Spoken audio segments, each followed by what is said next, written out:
Good afternoon, everyone, and welcome our candidates, Mr. Gary Warnchek and Mr. Abdullah Hamoud, and everyone for the Dearborn Community Council final mayoral debate. The mission of the Dearborn Community Council is to encourage and facilitate residents' education involvement in municipal process that affect our daily lives. We hope today's debate will be informative and allow for improved resident and voter involvement in the political and decision-making process. Audience, please observe social distancing and safety rules, and please refrain from any comment and applause during the debate. The moderators for today's event are Attorney and Charter Commission candidate, Mr. Richard Al-Aziz, and the Dearborn Community Council Board of Directors Chairman, Dr. Ali Berry.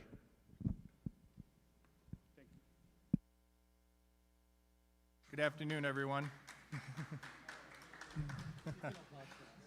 Good afternoon, everyone. Thank you, Mr. Mohan Faraj, for the intro, and thank you, everyone, for joining us today. The general format today for this mayoral debate is divided into 4 topic segments with 4 questions being asked in each of those 4 sections. Each question will be posed to each candidate, both candidates having an opportunity to answer, alternating between who will be asked each question first. Before beginning, it was agreed that we will begin the question in alphabetical order, so Mr. Hamoud will go first today.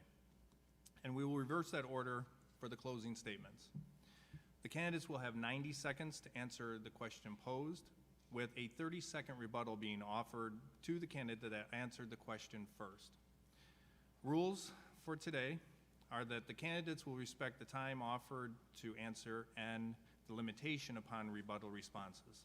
We expect the candidates to be respectful to each other without speaking over each other. We also expect the audience will respect the process and refrain from interrupting questions or answers during the debate. We look forward to a very informative debate between our esteemed mayoral candidates, and we thank you all for attending today. Let's get started. Okay. Thank you, Richard. Thank you, Marwan. And we'll start with segment 1. Again, in each segment, each candidate will be answering the same question. This is agreed upon between the candidates and also the Dearborn Community Council Mayoral Debate Committee. The question order today, we will start in alphabetical order with Mr. Abdullah Hamoud. Abdullah, our city is full of great things: diversity, history, innovation, strong educational institutions, great people, and wonderful shared memories. We were doing things right.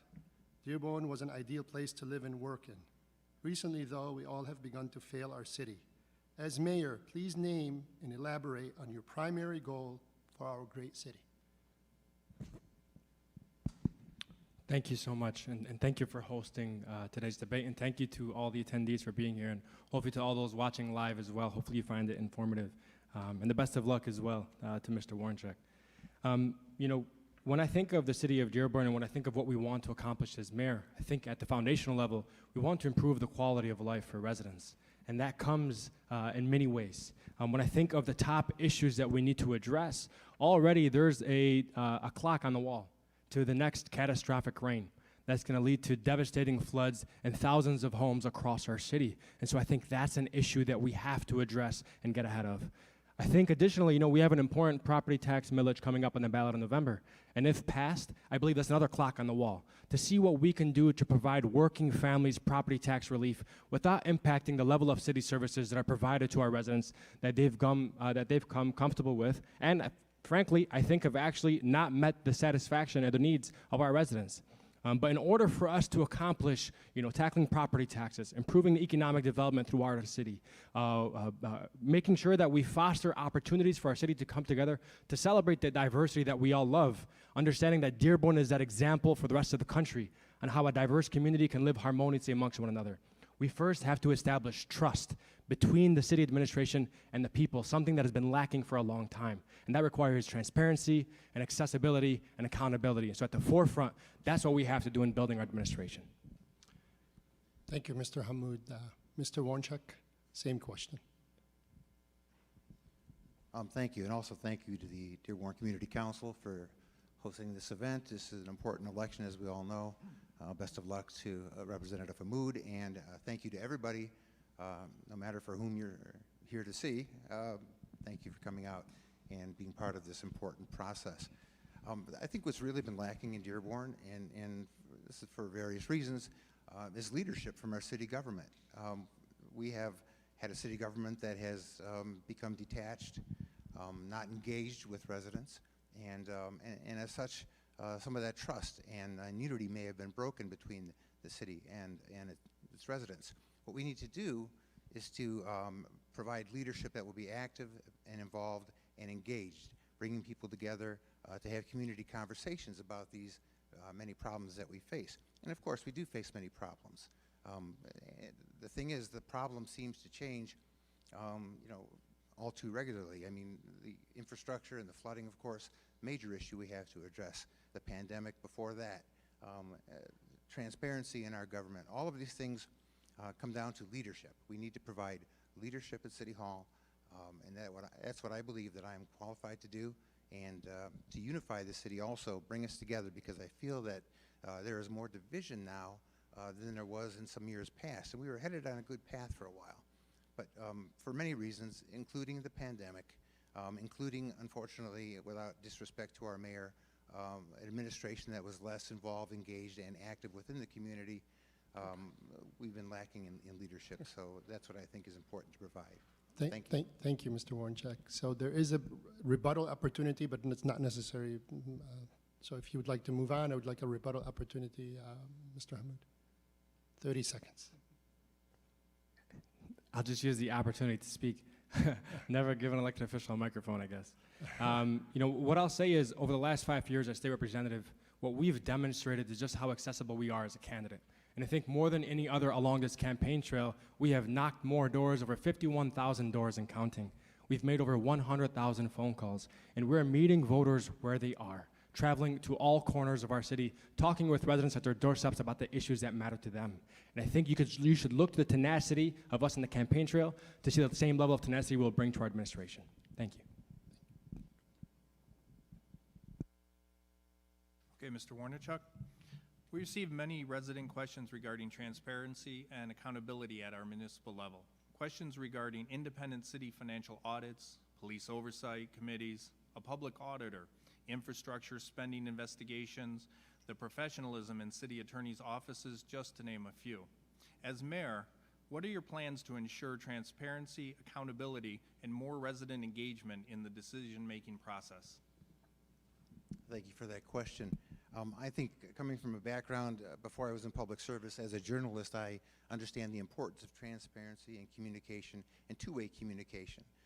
The only way we can get through making some of these hard decisions that need to be made is with that sort of communication. So transparency is very important to me in government. We will engage people,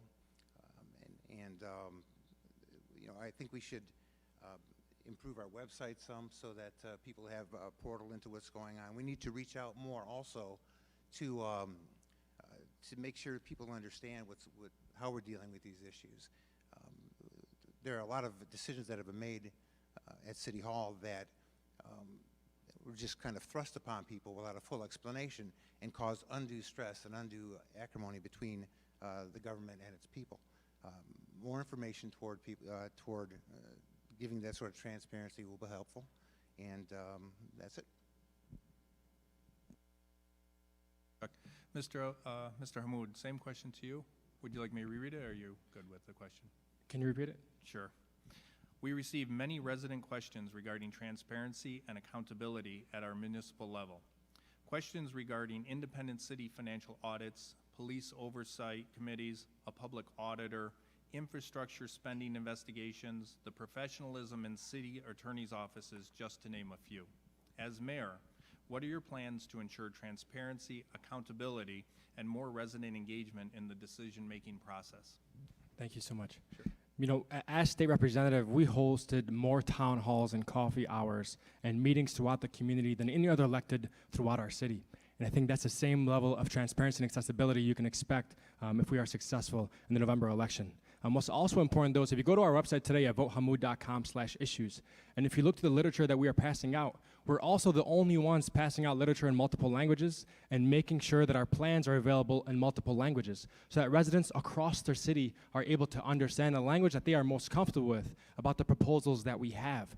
That is transparency. That is accessibility. No other candidate has done this in the city's history. And so I think it's extremely important that we continue along this pathway.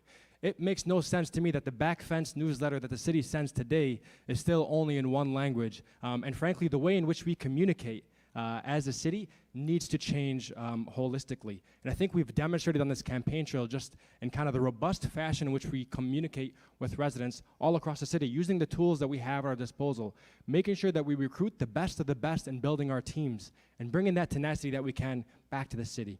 When it comes down to auditing and having some proactive reforms, you know, traditionally people are asking for transparency and accountability when something goes bad.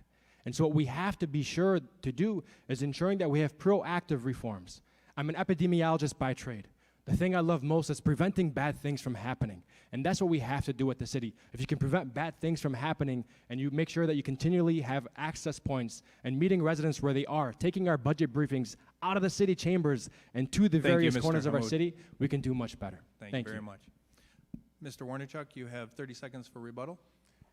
Not a rebuttal as much as an addition. I caught the part about the independent audits, and that's very important. I think the City Council is making a very proactive step in getting an independent study on what caused the flooding and why it was so catastrophic here in the city. So definitely, if it takes independent studies from outside agencies to make the residents more comfortable with the results, I think we should pursue outside companies for that. Thank you, Mr. Warnshak, and you actually gave me a wonderful segue to my next question to Mr. Abdullah Hammoud. Mr. Hammoud, during the June 25th to 26th storms and thereafter, the south and east sides of Dearborn the south and east side Dearborn residents were disproportionately affected and suffered tremendous loss and damage to their properties and homes, and in some instances, personal injury and loss of life. What do you believe are the true reasons that led to the failure of our sewer system? What are your plans to update and repair our city's infrastructure and to safeguard our homes? Thank you for that question. And rather than tell you what we will do, I'll begin by speaking to what we actually did. When the flooding happened, we wasted no time. We rolled up our sleeves, we threw on our work boots, and we assembled teams to assist hundreds of families throughout the city, assisting families with the cleanup.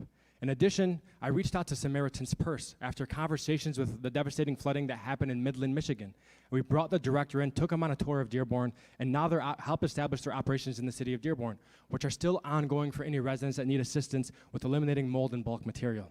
Additionally, I advocated for and helped secure $10 million to assist families directly impacted by the devastating floods in Lansing at the Capitol. And if you go to the county's website today, bit.ly/Wayne Flood Relief, you can actually apply for that relief. I've engaged with residents, the county, and the governor on potential solutions to help, such as already submitting identified parcels of land that can be used to create retention basins and rain gardens to help alleviate some of the excess rainwater when we have heavy storms. This is where we are as of today. My parents taught me that you don't need a title to lead and do the work. I do the work because Dearborn is home, and it was instilled in me that you treat neighbors like you do family. And as mayor, we'll just continue on this pathway, utilizing every tool at our disposal to continue with these efforts, to complete accurate third-party assessments, to identify how we can work regionally, because it's a regional issue, not only in Wayne, but also Oakland and Macomb, and across the state, to access resources available not only at the state, but at the county, but also with the federal government with the new plans that are being passed. Thank you. Mr. Warnchuk, what do you believe are the true reasons that led to the failure of our sewer system? What are your plans to update and repair our city's infrastructure and to safeguard our homes? The true reasons for the catastrophic flooding and why it was disproportionately on the east side of town and south rather than in the west will be determined by an independent study. There's no way that I, not being an engineer or either of us, can really tell you why it happened. We've been told that it's because it was a catastrophic rainfall that we haven't experienced. There are differences in elevation. Some pumps may have failed. Any of that may be true, but I'm not in a position to know that right now without the investigation that we need. But there are things we can do, and we do need to look at expanding floodplains, whether they're retention basins or natural. There's also a technology that I've been looking into in South Bend, Indiana, where they've instituted what they call smart sewers, where they have sensors that go into the sewers and pumps, mini pumps in the sewers, so they can in real time monitor the flow, the capacity of the sewers, and speed up the flow as necessary. In South Bend, Indiana, they were able to not do a combined sewer overflow project like we did, but in fact they were able to negotiate with the government to use this technology in order to cut their costs and not have to actually separate their sewers. This sort of technology we could look into here in Dearborn to see if, rather than talk about tearing all of our sewers up and replacing them, I think we should look into some of these technological advances as well. Thank you.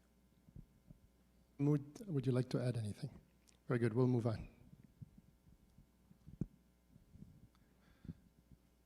Mr. Warnichuk, as mayor-elect for the city of Dearborn, what will be your process for appointing persons to key positions, and will that process involve residents as part of a hiring committee?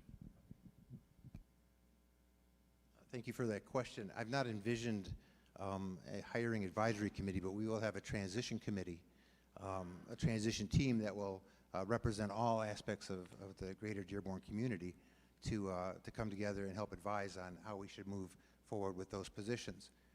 I think some changes, obviously, I think changes are needed in the people that we have currently in city government, but also we need to recruit from people within Dearborn, people who grew up here, people who have heart here, as opposed to looking, national searches or regional searches are great, and you want to get talent, of course, but I think you need to bring people in who actually care about the city, and people who work in the city, even though you may not be able to force them to, they should live in the city. They should be invested in the city, because there was a time when you would move up from within here, and then you would have stake in the game, have an emotional investment in the city. So that's how I would approach the hiring. Mr. Hammoud? Thank you.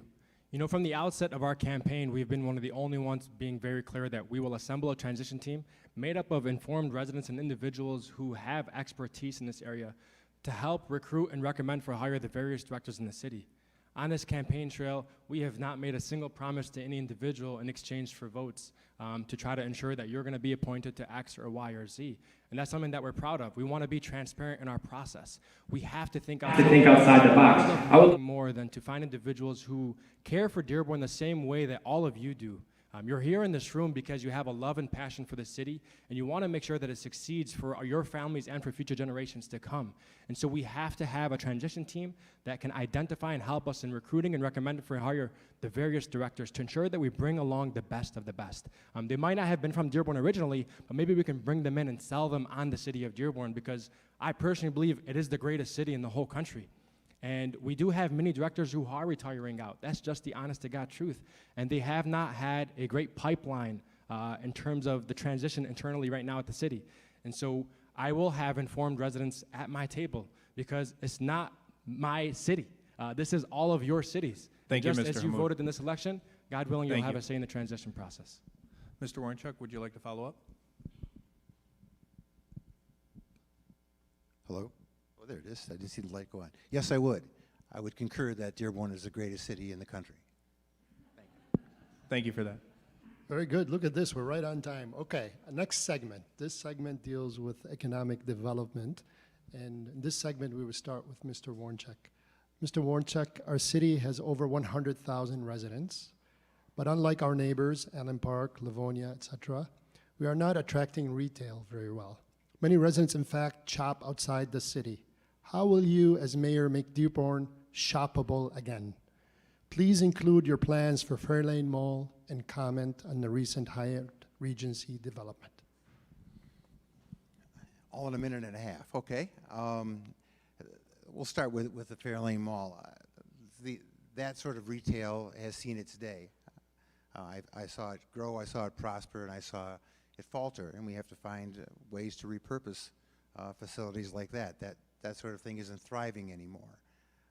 We need to have an aggressive economic development department, which we will, to go out and recruit and to sell companies on coming to Dearborn. Now, I'm realistic. I know that companies make their decisions on where to locate based on a lot of factors, demographics, roads, and we've lost a lot of, we have lost a lot of business to the Hill in Allen Park because it was something new and a new way of putting businesses together. We need to find a way to bring some of that back. We have some properties here that need to be repurposed.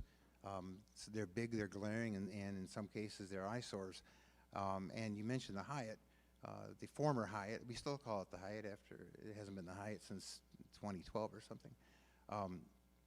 I think that any progress there is a good move. The plan is to make it in some sort of a residential development, perhaps with some hotel space. Obviously, a hotel of that magnitude no longer fits in the marketplace. You can see we have a lot of other hotels in Dearborn. So I'm pleased with that there's some movement in that. But I think also that it's important that I shouldn't read it in the free press when there's a big development like that.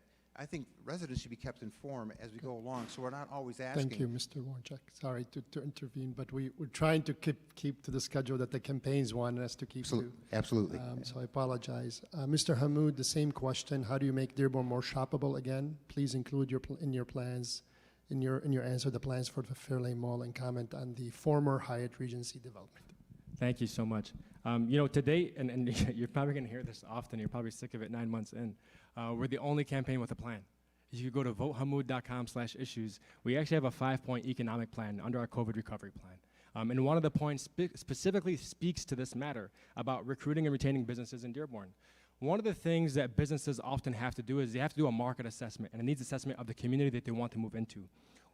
I want, and God willing, if we're successful in November, is to task our economic development team with conducting these assessments outright, with identifying vacant storefronts throughout our city, with conducting the needs and wants assessments of what our residents are looking for, and providing all those metrics and making them available. That way, when we put our cap on and we try to go recruit some of these landmark retail shops to the city of Dearborn, the hard work's already been done. This is what the investors and a lot of the big box businesses are looking for.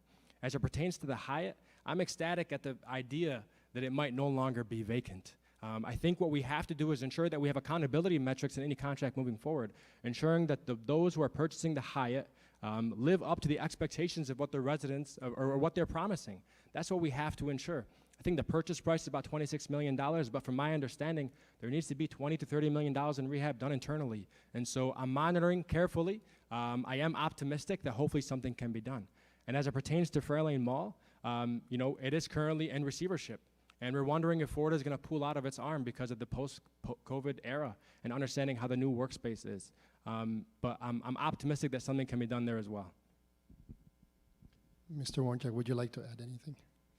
Yeah, I'd like to add that I think that we need, one of the things we really need to bring into Dearborn is more variety in grocery and food shopping. Whenever you read on social media where people are discussing what kind of businesses they wanted to come into Dearborn, they usually talk about a Trader Joe's or an Aldi's or something. And I know an Aldi's just opened, you know, down the street at the Hill, to reference that again. So, but the current groceries that we have in town are not satisfactory to me, and that would be something I would pursue.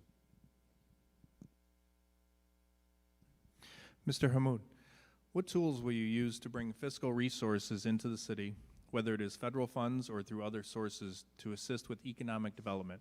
And how will you use any such funds, including the use of COVID relief funds? Thank you so much for that question. You know, one of the most valuable resources that you talk about economic development is actually human resources. It's people. So one of the things that we want to do is ensure that we have one of the most robust and tenacious economic development teams. But also, if you refer to our property tax plan on our website, votehammoud.com/issues, we talk about creating the Dearborn Way Commission. We took a model out of Columbus, Ohio, and I hate to say that as a Michigan man, but Columbus is a very successful model. They have a roundtable where they bring Fortune 500 companies, nonprofits, the cities, the schools, informed residents, small business owners, and together and collectively they talk about a vision for the city 5, 10, 15 years out, which is why Columbus has been doing such great things over the years. Again, it pains me to say this, but we can look to examples from across the country to see what others are doing that are allowing them to succeed, and we can bring them here and tailor them to Dearborn's needs. Additionally, I have one of the strongest working relationships with our county. That's why we were endorsed by Wayne County Executive Warren Evans. I understand the current budget of the state of Michigan. I'm the ranking member on the largest budget for the state of Michigan, the Health and Human Services budget, which is $30 billion out of the state's $60 billion. And we have secured more in resources for our residents than many other electeds during our time. I know how to navigate the systems in place, and we have the current partnerships of those who are currently doing the job to make sure that Dearborn is set apart. And now more than ever, having a mayor who has the relationships at the county, the state, and the federal government are key to ensuring our success, not only because of the ARPA funds, but also because of the potential American Jobs Plan Act dollars that will be available. Thank you. Thank you, Mr. Mahmood. Mr. Warnerchuk? I agree wholeheartedly that we need somebody with experience on different levels of government and to reach out to those entities, federal, state, and county. And I have served in 2 of them and have relationships in all of them. And I would look forward to using them to Dearborn's benefit as mayor. As far as investing, where do we find some money to bring into our economic development picture? The $48 million that Dearborn is going to have in COVID relief funds is a lot of money, and we have to be very careful how we use it, how we plan it strategically to be used. But we can certainly look at putting some of that toward our various downtown corridors, from the East Dearborn Downtown Development Authority, the West DDA, the Dix-Verner corridor, the Warren Avenue corridor. There are things that we could do in collaboration with them to help grow our business districts and to help strengthen them, make them more pleasing, attractive, and bring people into town to experience the shopping and the dining experiences we have in Dearborn. Thank you. Thank you, Mr. Warrenchuk. Follow-up, Mr. Hammoud? Thank you so much. Our property tax plan on our website, vohamoud.com/issues, details about how we plan on using the ARPA funds that are made available to the city. But I think what's important, and we often miss in conversation, is about ensuring that we're running a tight operation at the city. Prior to even announcing for office, we dug deep into our budget, and we looked at the most recent budget prior to the COVID days. And we think there are a lot of efficiencies to be had. But what often happens in governmental bodies is there's stagnation. There's a lack to advance with the times and to change. And what we have to do is stop working in silos and have cross-departmental relationships happening. Thank you, Representative Hammoud. This very next question is for you, Mr. Warrenchuk. The southeast side of Dearborn suffers from pollution, commercial and industrial traffic, is more socioeconomically disadvantaged. The residents of these precincts also overwhelmingly voted against the medical and recreational marijuana acts, yet our city is proposing marijuana grow facility ordinances that seem to only place such facilities in these very same areas. As mayor, how do you work within the interpretation of the Supreme Court ruling on alternative caregiver grow facilities while ensuring that these grow facilities are not within these areas, or better yet, outside our city? Thank you for that question. I think it's a tricky subject because of the laws that allow growing for medical marijuana purposes. And if we regulate them as we are able to under the law, that could wind up pushing more of those grow facilities into the south end where we don't want them and the residents certainly don't want them. It's something we're going to have to navigate around. My priority will be the neighborhoods and the residents. As on the topic of marijuana in general, the notion of retail outlets is something that I've looked at, and I see no value in it for the city of Dearborn. Even though recreational marijuana was approved in Dearborn by roughly a 50-50 margin, the city still has the right to decide whether or not they allow retail sales in here, and that is something that I would oppose because the numbers show that there's not significant money to be brought into the city from it unless you have so many of the facilities that it would make a bigger problem. So that's where I am on marijuana. Moot. Go ahead. Thank you. Currently where we stand is there are 5 caregiver warehouses that have already been approved by the current administration and council. And the debate of marijuana should be one about representation. It's about neighborhoods having direct say as to what is happening near their homes. And we have to empower residents and communities. There's a great inequity in the zoning. The way it stands today, current grow operations will largely be funneled to the south end, which overwhelmingly, as stated earlier, voted against the legalization of marijuana and have protested repeatedly against those operations in their neighborhoods. As mayor, I will prioritize the community's concerns. We should not have grow facilities near families' homes. It's something that no one in this audience would want near their home, so we shouldn't impose it alongside anybody else's home. The facts are it is legal, and although several caregiver facilities have been given approval to operate within the city, we have to explore it. The Supreme Court case that was referenced is actually still up for debate. And if you permit caregiver warehouse operations, does that mean you can prevent the caregiver within homes? Or does that mean you can exclusively have it in warehouses? And I've spoken with the head of the marijuana regulatory agency in Lansing. And even till this day, while cities are still challenging when understanding this ruling, the interpretation is still out. And so what we have to do is center the community's concerns and how we navigate and implement the policy moving forward. But to Gary's point earlier, there's not a strong fiscal argument that's to be made for permitting retail recreational marijuana. In the 2020 state budget, they estimate that for every recreational marijuana shop, a city is only collecting about $25,000. So it's not much in resources that's being allocated. So the fiscal argument is not as strong. Thank you, Mr. Hammoud. Gary, would you like to add anything to that? Only that I want to reiterate my commitment to keeping the facilities out of the neighborhoods where the people are most opposed to them, the grow facilities. And as was pointed out and has been said over and over, it's a tricky legal situation now, and we're going to navigate it. But we're going to always lean toward favor of the residents and always protect their wishes. Okay, this question first to Mr. Hammoud. Part of life's great pleasures to live close to our families and friends. Thanks to the many hardworking and caring Dearborn teachers, professors, and parents, Dearborn has many successful professionals and business owners looking to build new homes close to their parents and friends. Given this need and the lack of sufficient vacant residential property, come many challenges and changes to our neighborhoods. As mayor, what process will you undertake to balance our building ordinances to allow modern residential development while safeguarding the historic flavor and beauty of our hometown? Thank you so much for that question. It really is a growing need.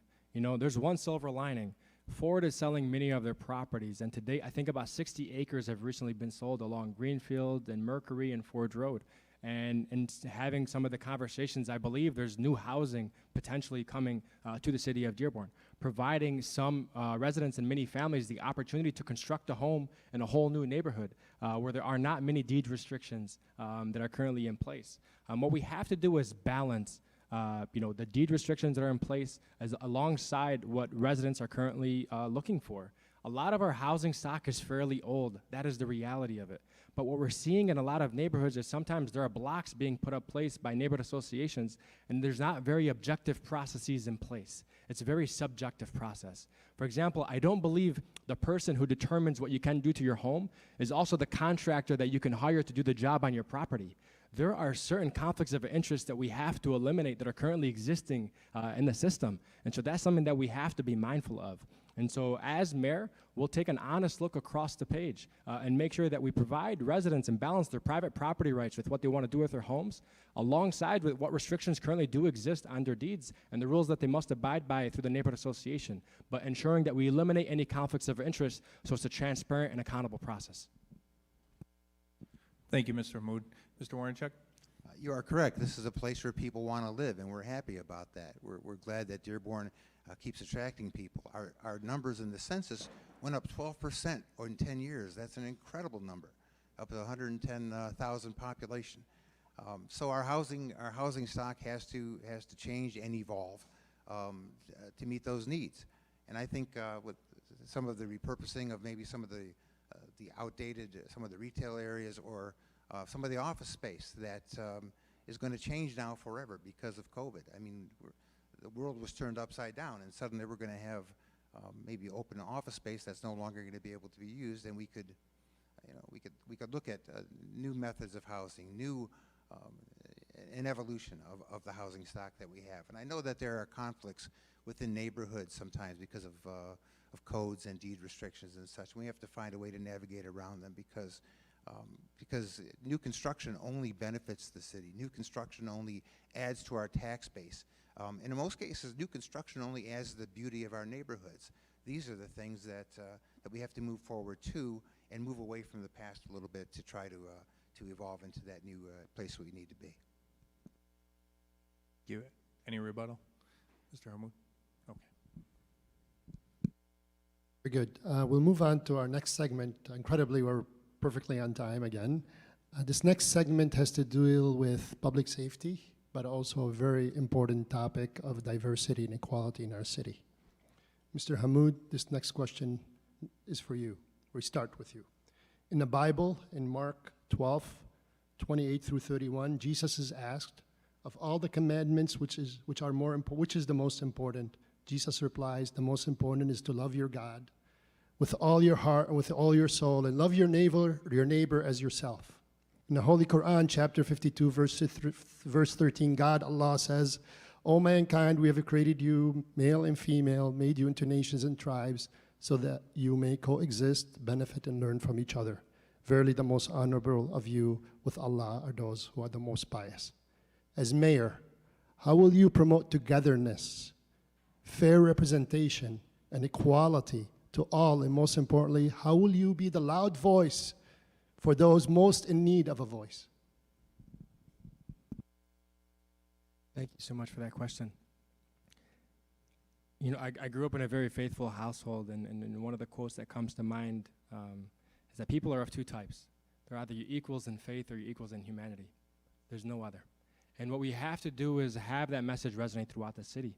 We have to create opportunities for people to come together to celebrate our diversity. Some of the things that I look forward to growing up was, the Homecoming Festival. It's an opportunity to bring folks to the west side of town and celebrate some of the diversity that Dearborn has to offer.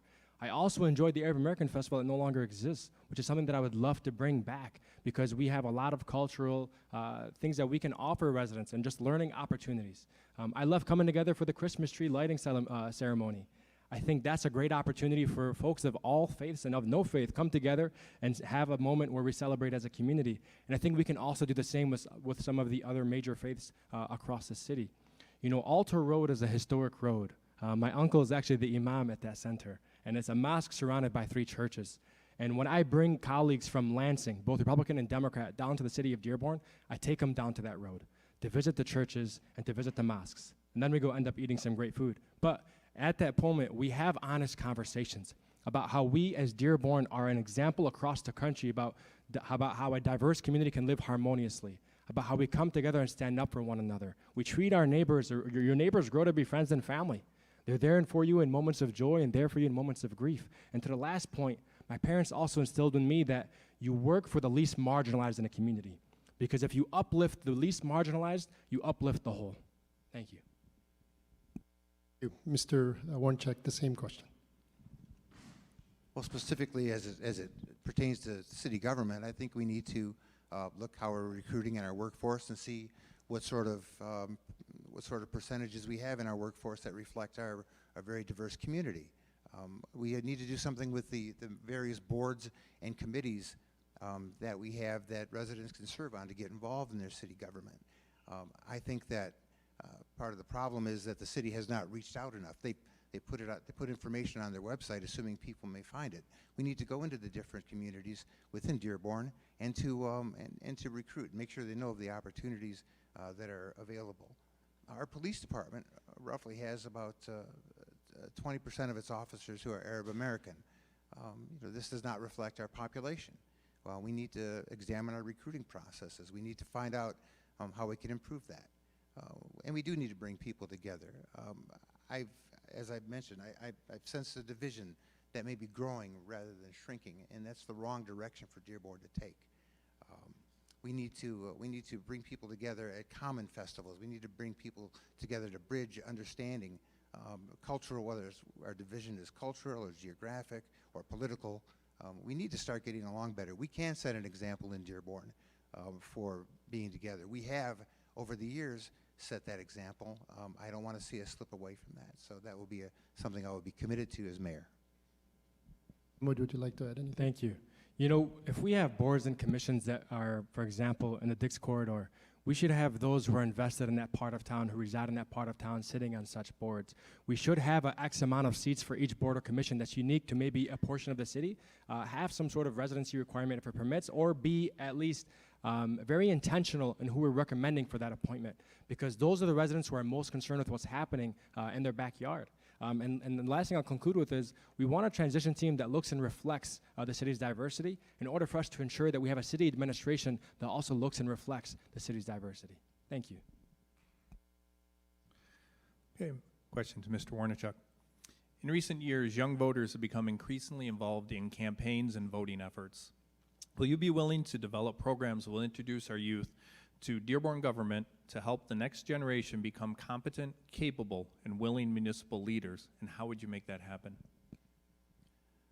I think one of the biggest deficiencies in our education system is not educating our young people about our government and how it works and how it's supposed to work and how they're supposed to participate.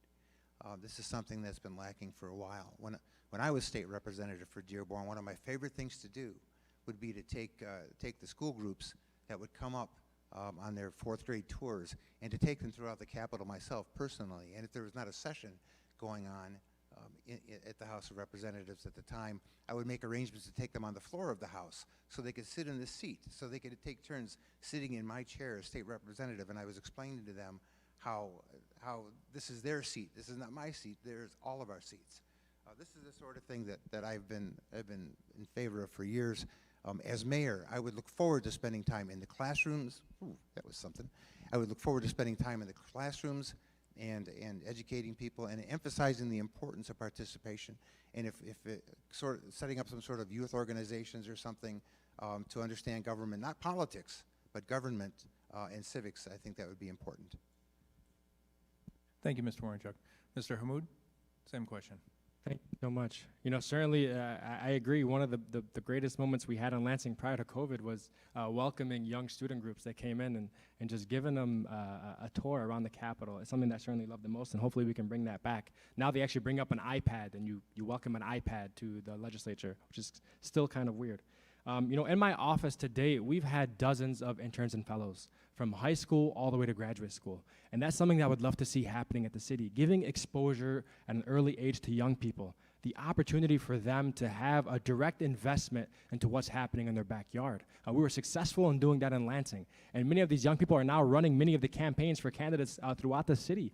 People are tapping into them because they've become valuable resources. I also sit on the board, and I'm involved with many nonprofits that help train young people not just how to run for office, but what it means to be a part of government, why you run for office, how to be a great field manager. Because if you really want to focus on who wins elections, it's not the candidate, it's those who are doing the work. And I'm proud of, you know, I have a relatively diverse team, young and old. And the young folk are knocking on doors. We knocked over 50,000 doors. People are knocking on doors, but we also think that you should pay them for their time. We pay $20 an hour for anybody that wants to knock on a door. VoteHammoud.com/volunteer. We pay more than Amazon. I don't pay your college tuition, but I make it worthwhile. And there's nothing better than meeting your neighbors in your own neighborhood and having those conversations. And I promise you, years down the road, those are the conversations that you'll always remember. Thank you, Mr. Hammoud. Any follow-up, Mr. Warnichuk? Only that what I found over the years, and maybe enhanced through social media in recent years, is that a general lack of understanding of our government and our politics and our processes have contributed greatly to the divisions that we've seen exacerbated in our government, so in our politics. So anything we can do to bring that together, close that gap, is good by me. For that. Mr. Hammoud, crime in Dearborn, according to local news reports, appears to be trending up. Drugs, violent crime, speeding, school safety, classroom cameras, are all the issues raised by the residents. Since our spending on police is already above the equalized benchmark, additional police spending does not seem to be the solution. What is your plan to ensure a safe Dearborn for its residents, students, and visitors? So thank you so much for that question. You know, our public safety plan consists of several points. The first is mental health, and we actually have this proposal in our COVID response plan. What we want to do is twofold. One, we would like a mental health response team In addition to the COVID pandemic and dealing with those who are infected with COVID, one of the secondary issues is also a climb in mental health issues, those who suffer from depression and isolation and anxiety. Police officers aren't always the best folks to respond in those times. At the same time, we want to make sure that we can focus their efforts on much more serious matters like the speeding and reckless driving, on some of the car thefts that are skyrocketing throughout our city. Second fold on mental health is also making sure we support our first responders and their families. The data is very alarming and it is clear. We lose more first responders to suicide than we do in the line of duty. So what I would love to do is provide additional support and resources to first responder staff to supplement the existing peer-to-peer support programs. Secondly, let's retool our operations. To the point earlier, we can't continually throw money at the problem. Money doesn't solve the issue. We have to retool our focus. We actually have an improving road safety plan on our website, votehamoud.com/issues, and it's a three-pronged approach. One of which is shifting focus to issues that impact your immediate public health: speeding, reckless driving, driving under the influence, shifting away from things such as driving with an expired registration plate. The speeding and reckless driving, in my eyes, should be prioritized. Secondly, is trying to implement some traffic calming measures that can deter speeding, things like bike lanes, adding speed humps in certain neighborhood intersections. And my time is up, and I'll come back with the rebuttal. Thank you. Check, go ahead. This is such an important question. We allowed a few more seconds, so you can have a few more seconds, Mr. Warncheck. Oh, okay, thank you. It's an appropriate question. I don't know if you're aware, but today is National Thank Police Officers Day. And early on in my career in Dearborn, when I was a reporter, there was an unfortunate period where two of our police officers, over a span of a few years, were killed in the line of duty, and it's always stuck with me. It's always caused a respect for police officers for me, and I think that they do deserve our respect. And I don't think we need to reduce our policing in town. We might be able to redeploy some. We may be able to figure out a better way to do it, but we need to keep public safety high. There are problems that we have that are in all different neighborhoods in town. We have break-ins in cars in the northeast side. We had 4 shootings in one weekend in Dearborn. This is not the time that we should dial back on public safety. With all due respect, my opponent has had some votes in Lansing, and with all due respect, that I understand how the political process works and some of the resolutions and bills that come up that are seemingly in favor of police are politically motivated. But my opponent has voted against some serious measures, including a basic resolution that simply said 2 things. It said, we respect and appreciate our police, and we urge local communities not to defund or abolish their police departments. I fully understand, and I know what he's going to say. That was a meaningless resolution, but it's symbolic. It means something. It sends a message. And if it was just one vote, that's one thing. But it's happened a few times, so I have some concerns in that area. Thank you. Thank you, Mr. Warncheck. Mr. Hamoud. Yeah, I don't think he knows what I'm going to say. We're actually the only candidate with an endorsement of a public safety official. We have the endorsement of the Wayne County Sheriff, and I think that speaks volumes. We also have the endorsement of the former Wayne County Sheriff, Wayne County Executive Warren Evans. So as the only candidate with an endorsement from a public safety official, I think it's under the belief that we have a platform that we can stand on, and we are the candidate with the strongest public safety platform that will tackle the major issues that are happening across our city, that are retool operations to make sure that we drive car theft down, which is also driving our car insurance up. And one story I'll share is in talking to firefighters, for example, they told me they've identified the neighborhood intersections that see the most accidents. In a follow-up question, I asked, what is done with that data? And they said nothing. The city administration does nothing. We have the resources, the information that we need to retool our current operations and ensure that we improve the public safety throughout our community. Thank you, Mr. Hamoud. Okay, Mr. Warnichuk, do you believe, as some residents believe, that there is an unequal distribution of city funds, services, and amenities? How will you work to fix or ensure the equitable distribution of funds, services, and amenities to all residents? Well, this will be a short answer. We won't tolerate that if that's the case. During the transition, after the election, we will be doing a top-to-bottom, corner-to-corner review of the services that we offer and that we provide. And there will be no greater services offered in any one part of town than any other. I mean, that's just wrong. I'm not saying that I agree, by the way. with that, but I know that it is a perception. So if it's a perception, we need to look into it to either debunk it or to find if it's true to make adjustments. So simply, all areas of town will be taken care of equally under my administration. Thank you, Mr. Warrenchuk. Mr. Hammoud. Thank you so much. You know, city government is strapped with the resource that it has. In our property tax plan, what we actually explore is ways to provide and bring efficiencies to the city, to free up some of the dollars for us to make the types of investments that residents want to see. You know, for example, we're at the Civic Center. The rock wall was cool when it first came up 20 years ago.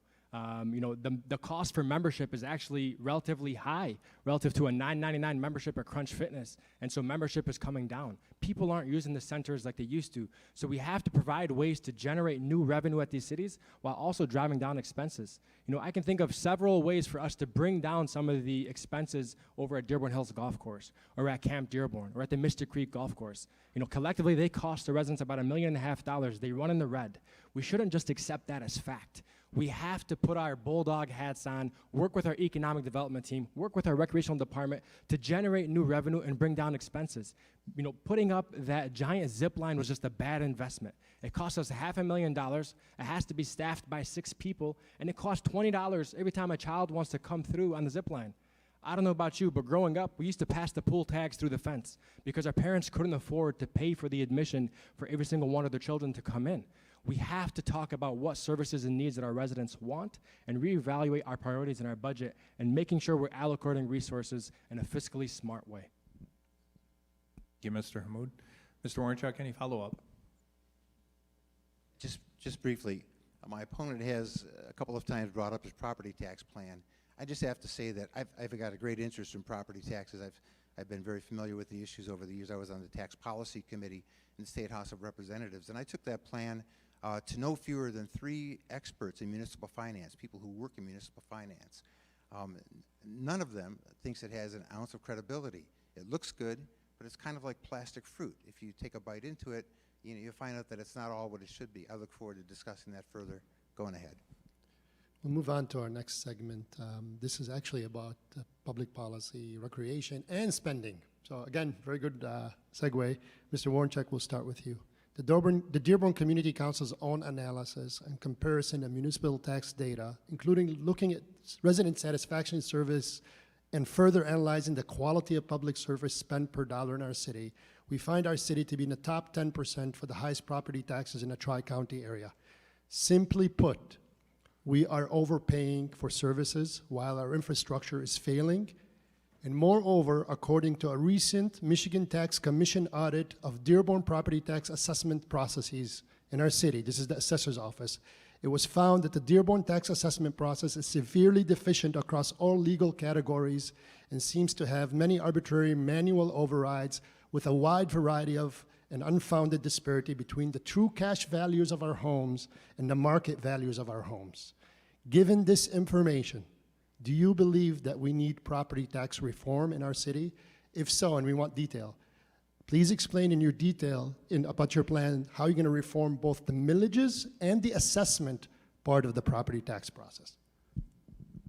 We need property tax reform at the state level. We need municipal finance reform at the state level. We need changes in Proposal A at the state level that will help us deal with the situation. And you're right that Dearborn's overall millage rate is one of the highest in Wayne County, except for some of the smaller cities with no industry.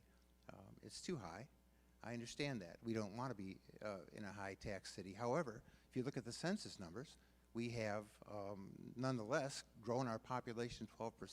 So I'm trying to find a balance between the services that we're providing and the taxes we're charging for them. And as mayor, remember that we would only have control over one piece of the pie. I believe that to be 43% of the total tax burden is on the city's shoulders. So if we cut taxes drastically in the city, on the city part of it, you may get a little relief, but you're going to be hurt by services. We can't take care of the overall picture when the school district is also responsible for 42% of the tax burden, and the fact that we have a hold harmless millage that voters approve all the time, that keeps our school taxes higher than other communities too. The best that I can hope for is to look to do a full examination of what we're doing, check best practices across the area, across the country, and try to achieve efficiencies to reduce our expenses. But we have to be realistic too, that costs are going up as well. Costs of hiring lifeguards at pools and where time's up. Thank you. Very good. Thank you. Mr. Hammoud. Thank you. You know, we have a property tax plan on our website. It's a 5-part plan. And we actually hired a municipal finance firm, worked with them in developing this plan, and I consulted with many experts. In addition to being one of the ranking members on the state's largest budget, I know a thing or two about budgets, as well as a graduate from the Royal School of Business with a focus in finance and entrepreneurship. So I also have a background and training on these types of issues. What's lacking at the city, what's lacking in my opponent, is imagination. Is the ability to bring forth bold and innovative ideas, and that's what this proposal does. It takes the best of what's been done across the country. We can look to Kalamazoo for how they constructed an endowment fund that nobody thought was possible, that cut their millage rate enormously. We can look to North Dakota that has a state-operated state bank that helps generate revenues that they reinvest in their communities. We can look to Columbus, Ohio, and how they created the Columbus Way Commission to collectively talk about a vision for 5, 10, 15 years out. We can bring those best practice examples and bring them here to the city of Dearborn. And the fundamental approach of our plan talks about paying down our unfunded liabilities, something that the Dearborn Public Schools has come out and said they have done with their federal dollars, something that the state of Michigan is currently doing, and I know because I sit in the budget, and trying to pay off the Flint water settlement using the ARPA dollars, something that Wayne County has done in years previously. We can be innovative and we can be bold. I think what residents don't want to hear is nothing can be done. And yes, a portion of the taxes might be coming to the city, another portion to the schools, to the county, and to the state, but collectively you're paying one bill. And we, as the city, need to be looking at it through that lens. We need to hear the concerns of our residents and try to address them fairly and openly. But we can think outside the box as we begin to tackle this issue. Mr. Warncheck. Yeah, let me make clear that never once did I say nothing could be done. I'm just saying we need to balance our expectations in this area because services are what draw people here. Services are what keep Dearborn separate from other communities. Right now, our trash isn't getting picked up on a regular schedule. I know there are supply chain issues and stuff that they're dealing with, but nonetheless, we have basic services we need to make sure we provide, and we don't want to diminish services. We will try to find that balance.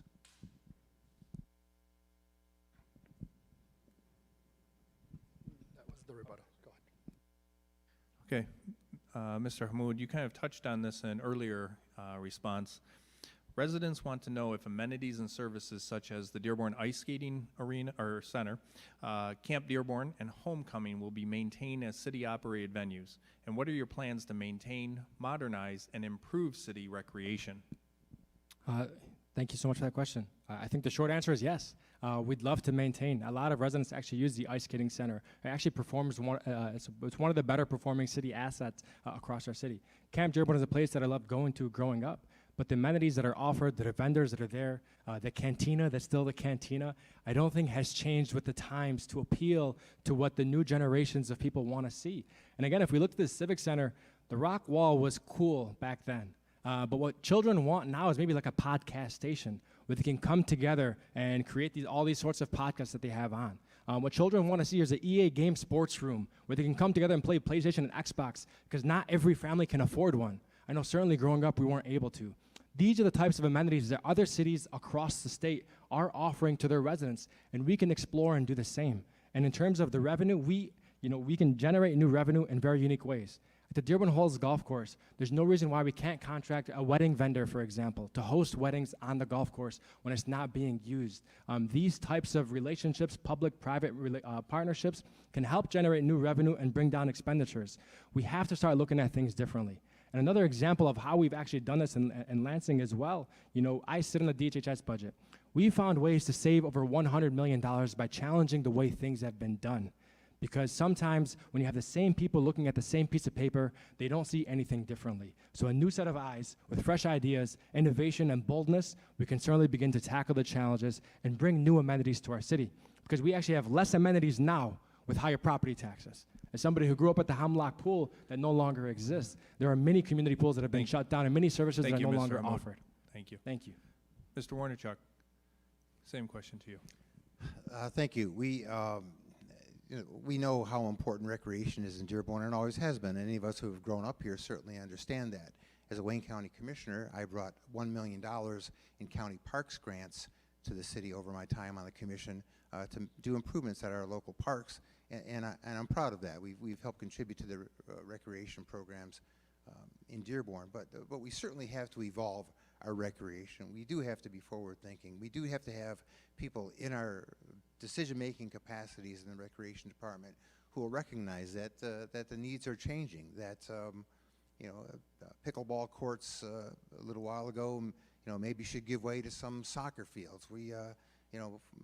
My conversations around town are that we need more soccer facilities, maybe a central soccer facility, and we need to listen to our people and ask them what they want when we're talking about evolving our recreation.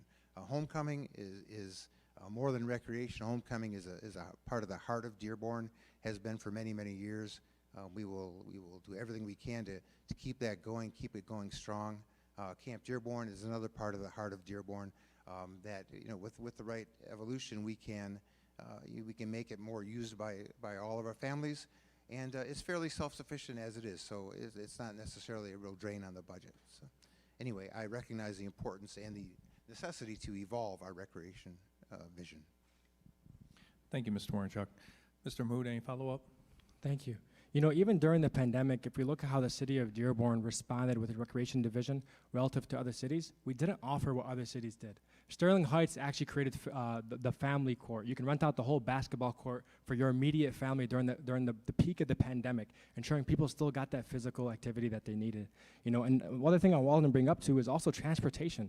There are residents in the South End who don't have access to some of these amenities. So we have to make sure that we can ensure access to young folk who often don't have access to some of these amenities that they too are also paying their well-earned, hard-earned dollars for. Mr. Warnchuk, this question will start with you. Based on the number of questions we received for this debate, Dearborn residents are concerned about our city's incohesive ordinances and the arbitrary enforcements and interpretations. Quote, unwelcoming municipal staff and efficient permitting and inspection processes are common. What is your plan to update our city ordinances to meet the demands of today and to be ready for tomorrow in a fair and transparent manner? I understand that the city has a reputation of not being easy to navigate through. And we simply need to change that. We need to know that the people we have in charge will be under my administration, will know that they work for the residents of Dearborn. It's as simple as that. There won't be any detachment, there won't be any middle person that I'll be going through to talk to our city employees. When your phone rings at the city, somebody needs to answer it. Simple things that we've seemed to have drifted away from over the years. We'll examine our ordinances. We'll be doing that during the transition. We'll talk to the city council, which is a very important part of our government, by the way, and I hope that everybody is paying attention to the city council races as well. But we'll need to work with the council to identify how we can streamline our ordinances, make it easier for people to navigate at City Hall, and to make our permitting processes easier. I hear the same things that a lot of people hear from people outside. They don't want to have to pull a permit in Dearborn. Well, we're going to find a way to make that smoother. I actually think that the department that handles that now has made some headway, but we have a long way to go. Go ahead. Thank you so much. Just again on a quick sentence on innovation, the current building department director who came in about 8 months ago that budget ran in the red.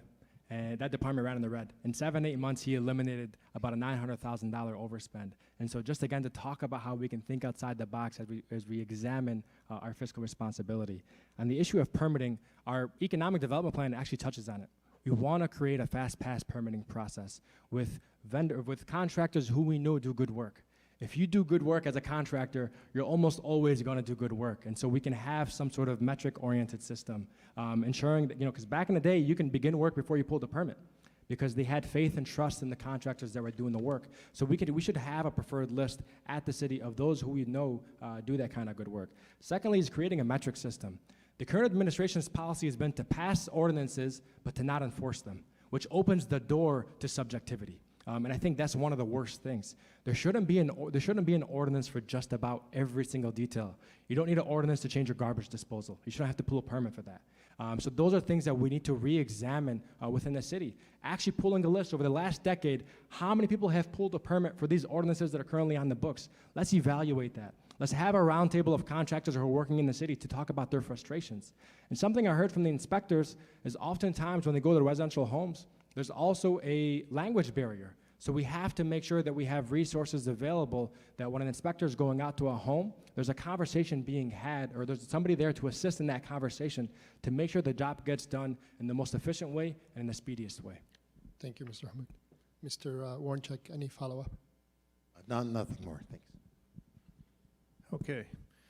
Mr. Hammoud, our city has been recognized for so many wonderful movements within the arts community, including the Arab American Museum, the Henry Ford, formerly known as Greenfield Village, and various festivals and events. As mayor, do you plan to continue the show of support and highlight the best of our arts community, and how will you do that?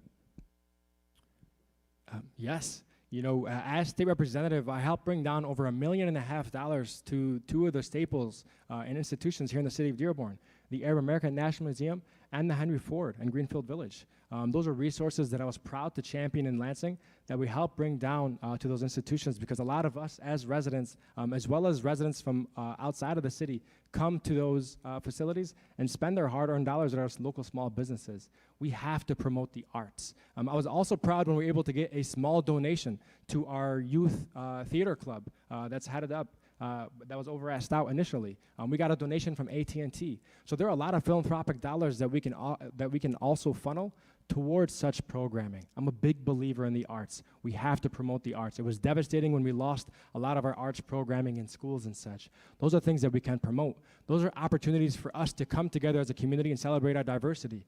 I would love to see nothing more than the Dearborn Symphony partner up with the Arab American National Symphony and hold a joint performance for us to come together as a community and celebrate the beauty in art. And so those are types of things that we will prioritize, continue to prioritize, as we have done over the last 5 years as state representative. Thank you. Thank you, Mr. Mahmoud. Mr. Warrenchuk? Well, obviously we have a bounty of cultural goodness in this town, and museums that are national tourist attractions that draw people here to help our economy. Maybe we need to figure out a way to connect them more, to get visitors to patronize some of our other establishments more. But these are things we can work with them on, because we have great amenities like that here. And the arts, we have actually amazing arts for a city of our size. We have this beautiful facility, and I remember when it was built, and there was some question whether or not it would be used, but the beautiful Michael A. Guido Auditorium next to us hosts many events. I was at a youth theater event there a few weeks ago. We do have people who are engaged in the arts. We have people in our school system who are their heart is full with engagement for the arts.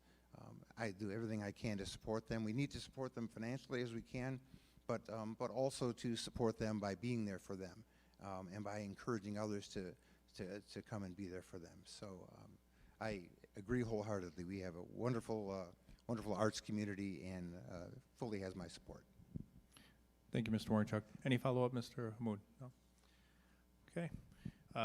In closing, please provide your last remarks to the audience. We ask that you keep your closing statements to 2 minutes. Here we are proceeding in reverse of alphabetical order, so we will start with you, Mr. Warrenchuk, and your time can begin now. Thank you. With the primary election behind us, we're now at the point of comparing the experience and records of two candidates. Regarding experience, there's a huge difference.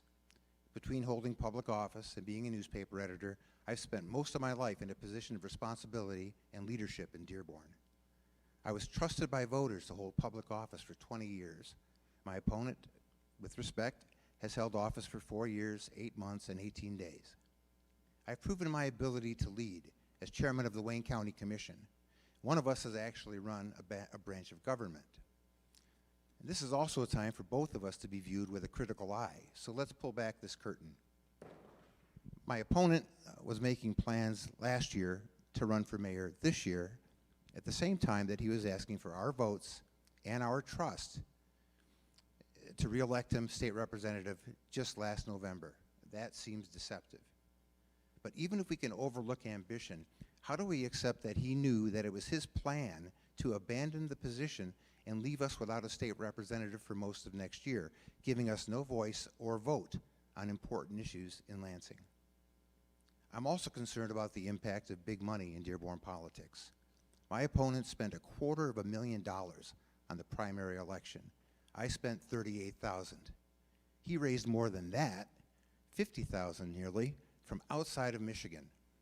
He's on target to spend $500,000 trying to become Dearborn's mayor. That's unheard of, and it's troubling. Is our mayor's office for sale to the highest bidder? But there are things that money can't buy: experience, proven leadership, and integrity.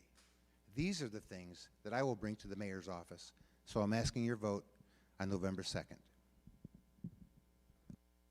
Thank you very much, Mr. Warchuk. Mr. Hammoud, your 2 minutes will begin.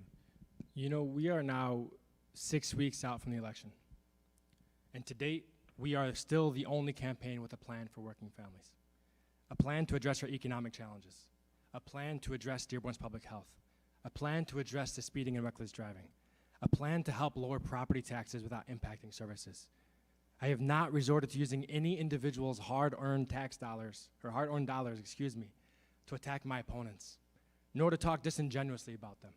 We focused our campaign on the issues impacting you, the residents, and on presenting bold and innovative solutions. Why? Because I am running for something. I'm running for our hometown, to improve the quality of life for all of our residents and to chart a new path for Dearborn. I'm running for Salah Ali and his family, who must grapple with sending the children out to play near Salina because of the poor air quality.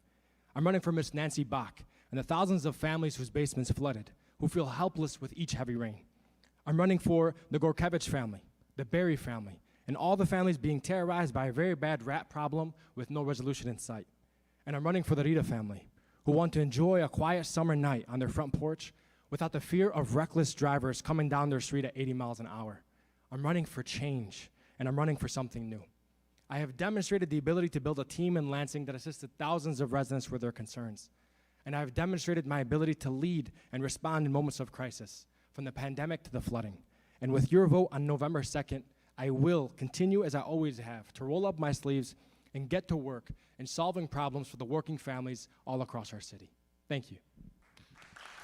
Thank you.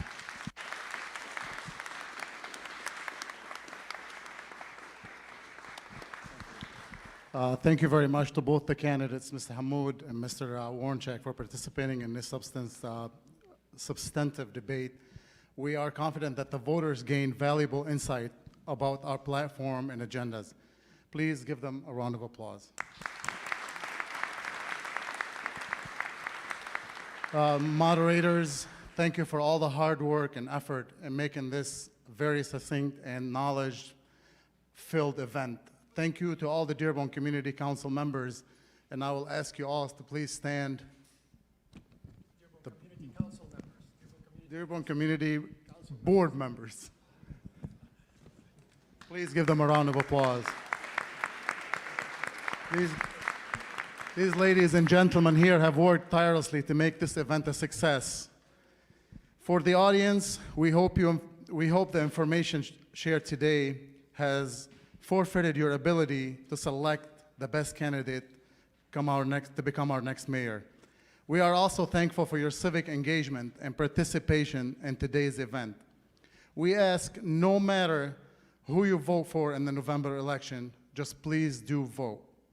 It is our responsibility as voters to be involved in this critical and potentially historical mayoral race. Thank you, everyone, and thanks to the staff of the Dearborn Recreational Center for all their help. Ladies and gentlemen, this concludes tonight's event. Thank you.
What's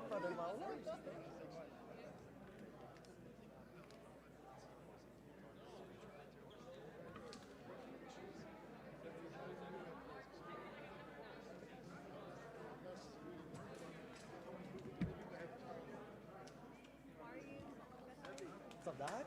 Good to see you, man. How's it going?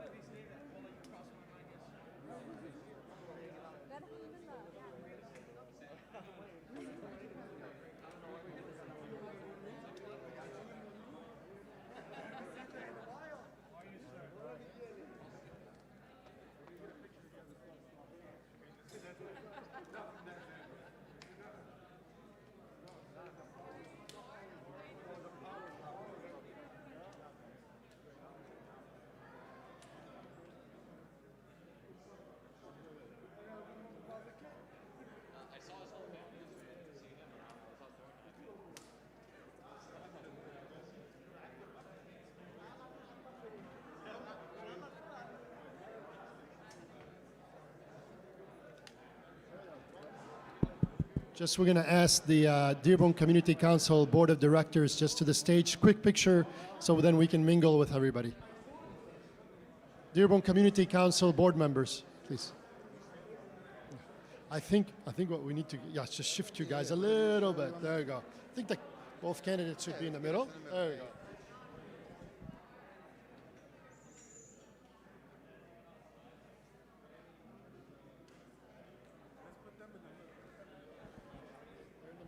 Yeah, we're on the other side. Let's get the balance here. We need some more